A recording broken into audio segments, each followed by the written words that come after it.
कागो के दक्षिण पूर्वी हिस्से में मौजूद एक ताबा खदान में शनिवार को बड़ा हादसा हो गया। लोअर लावा प्रांत के कालाडो खदान पर एक पुल ढह जाने के बाद अफरा तफरी मच गई। इस हादसे में कुल 32 लोगों की मौत हो गई। यह घटना इस साल कागो में हुए सबसे भीषण खनन हादसों में एक गिना जा रहा है।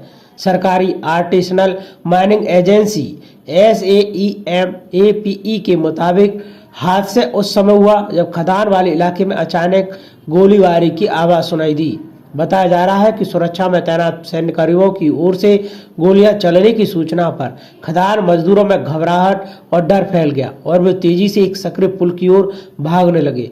भागते लोगों का भारी दबाव बढ़ने की वजह से पुल अचानक टूट गया और मजदूर नीचे गिर पड़े। एजेंसी ने बताया कि मजदूर एक दूसरे के ऊपर गिरने लगे, जिससे कई लोगों की मौत और गंभीर चोटें आई। मिली जानकारी के अनुसार शुरुआती अनुमान में 49 मौतों का दावा किया गया और 20 से ज्यादा घायल बताए गए थे, लेकिन स्थानीय प्रशासन के आधिकारिक तौर पर 32 लोगों की मौत की पुष्टि हुई है। कागो में खदान पर निर्भर रहे लाखों लोग। हादसे में पहले मजदूरों और सैनिकों के बीच झड़प भी की खबरें हैं।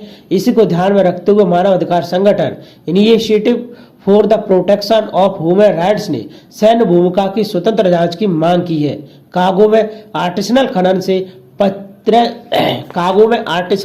से 15 से 20 लाख लोगों की रोजी रोटी चलती है, लेकिन सुरक्षा के इंतजाम बेहद कमजोर है। अब दूसरी तरफ सऊदी अरब में एक भीषण सड़क हादसे में 40 से अधिक भारतीयों की मौत की आशंका है। यह हादसा उस समय हुआ जब उमराह के लिए लोगों को लेकर जा रही एक बस तेल की टैंकर से टकरा गई। सऊदी अरब की मीडिया की रिपोर्ट के मुताबिक हादसा मदीना के नजदीक हुआ और माना जा रहा है कि हादसे में मरने वाले भारतीय उमराह यात्री हैं, जिनमें से कई हैदराबाद के निवासी हैं। तीसरी खबर, बांग्लादेश की अपदस्थ प्रधानमंत्री शेख हसीना के खिलाफ चल रहे एक मामले पर सोमवार को ढाका स्थित अंतर्राष्ट्रीय अपराध न्यायाधिकरण इंटरनेशनल क्राइम ट्रिब्यूनल्स बांग्लादेश की तरफ से फैसला सुनाया जाएगा। फैसले को लेकर हसीना को मानवता के खिलाफ अपराध के आरोपों से जुड़े इस मामले में मौत की सजा देने की मांग की गई है। ऐसे में अगर कोर्ट का फैसला शेख हसीना के खिलाफ आता है तो बांग्लादेश में बड़े पैमाने पर हिंसा भड़कने की आशंका है। इस बीच मोहम्मद यूनुस की अंतरिम सरकार ने देश भर में सुरक्षा व्यवस्था मजबूत करने के निर्देश दिए हैं। पुलिस ने भी सुरक्षा में पुलिस को गोली चलाने के आदेश दिए हैं। शेख हसीना को लेकर फैसले के दिन उनकी पार्टी अवामी लीग ने बांग्लादेश बंद का आह्वान किया।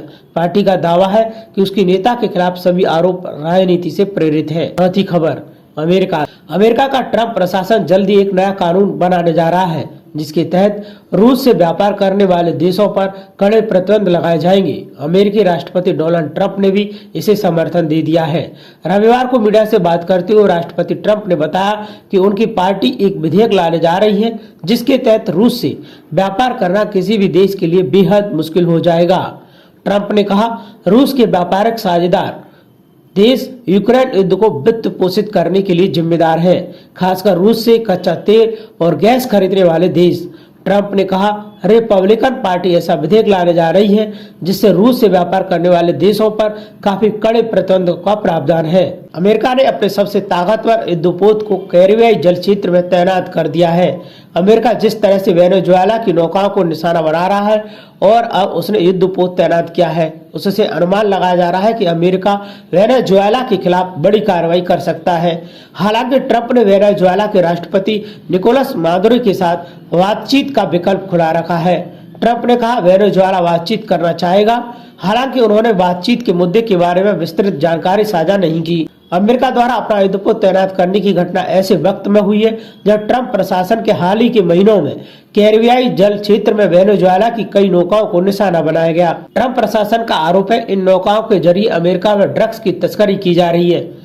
अब अमेरिका द्वारा अपने सबसे आधुनिक और ताकतवर युद्धपोत USS गेराल्ड R. फोर्ड की तैनाती अमेरिका द्वारा वेनेजुएला की मादुरो सरकार पर दबाव बनाने की रणनीति के रूप में देखा जा रहा है। USS गेराल्ड समेत अमेरिका के करीब 1 दर्जन नौसेना जहाज और करीब 12,000 नाविक और मरीन कैरिबियाई क्षेत्र में तैनात हैं। अमेरिकी सैनिक पनामा और त्रिनिदाद एंड टोबैगो में युद्धाभ्यास भी कर रहे हैं। अमेरिकी राष्ट्रपति डोनाल्ड ट्रंप ने रविवार को संकेत दिया कि वे न्यूयॉर्क शहर के नवनिर्वाचित मेयर जोहरान ममदानी से मुलाकात करने के इच्छुक हैं। ट्रंप ने कहा वे कुछ न कुछ रास्ता निकाल लेंगे। राष्ट्रपति ट्रंप का यह बयान दोनों नेताओं के बीच चल रही सियासी बयानबाजी के बीच आया है। ट्रंप पिछले कई महीनों से ममदानी पर तीखे हमले कर रहे थे। वे उन्हें गलत तरीके से कम्युनिस्ट बताते रहे और दावा करते रहे कि अगर ममदानी जीते तो न्यूयॉर्क बर्बाद हो जाएगा। इतना ही नहीं, उन्होंने ममदानी जो युगांडा में जन्मे और बाद में अमेरिकी नागरिक बने को देश से निकालने और शहर से संघीय फंडिंग रोकने की धमकी भी दी थी। लेकिन न्यूयॉर्क की राजनीति ने अलग कहानी लिखी। 34 वर्षीय जोरान ममदानी जो कभी अनजान राज्य के विधायक थे, सोशल मीडिया के सितारे बने और ट्रंप की नीतियों के मुखर विरोधी चेहरों में से एक बनकर उभरे। उन्होंने प्रगतिशील नीतियों और ट्रंप के कठोर प्रवासी विरोधियों रूस के खिलाफ अभियान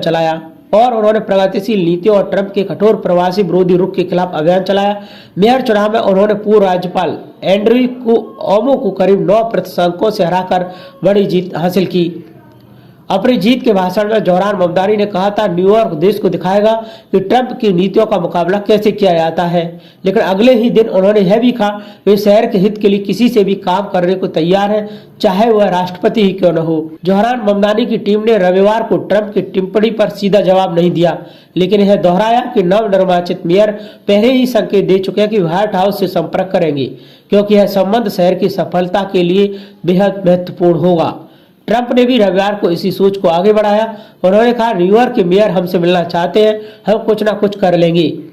व्हाइट हाउस की प्रेस सचिव कैरोलिन लेविट ने बताया कि राष्ट्रपति ममदानी की बात कर रहे थे, अभी बैठक की तारीख तय नहीं हुई। ट्रंप ने कहा, हम चाहते हैं न्यूयॉर्क के लिए सब कुछ अच्छा हो।